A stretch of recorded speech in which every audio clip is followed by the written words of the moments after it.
Aeroplane புறப்படும் போது வேகம் சுமார் 250 to 300 km/h. இந்த வேகத்தை அடைந்த பிறகுதான் விமானம் தரையை விட்டு மேலே எழும்.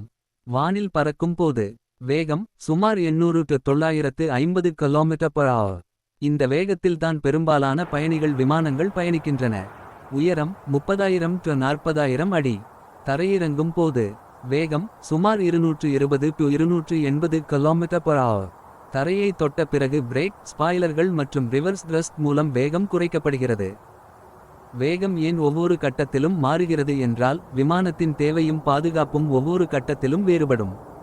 புறப்படும் போது விமானம் தரையில் இருந்து மேலே எழுவதற்கு தேவையான குறைந்தபட்ச வேகம் மட்டும் போதும்.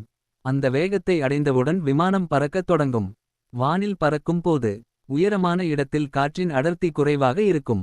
அதனால் காற்று எதிர்ப்பு குறைகிறது. எனவே விமானம் எரிபொருளை சிக்கனமாக பயன்படுத்தி 800 to 950 km/h வேகத்தில் பறக்க முடிகிறது.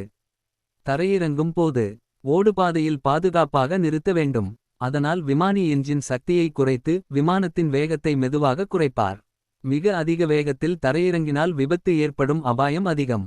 விமானம் எப்படி பறக்கிறது? விமானம் பறப்பதற்கு 4 முக்கிய விசைகள் ஒன்றாக வேலை செய்கின்றன. லிஃப்ட் மேலே தூக்கும் விசை.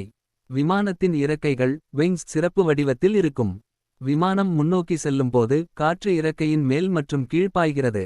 இதனால் லிஃப்ட் உருவாகி விமானத்தை மேலே தூக்குகிறது. த்ரஸ்ட் முன்னோக்கி தள்ளும் விசை. விமானத்தின் ஜெட் என்ஜின் அல்லது புரொப்பெல்லர் அதிக வேகத்தில் காற்றை பின்னால் தள்ளுகிறது.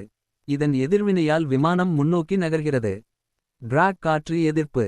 விமானம் செல்லும்போது காற்று அதன் வேகத்தை குறைக்க முயற்சிக்கும். இதுவே டிராக் அல்லது காற்று எதிர்ப்பு. என்ஜின் உருவாக்கும் த்ரஸ்ட் இந்த எதிர்ப்பை விட அதிகமாக இருக்க வேண்டும்.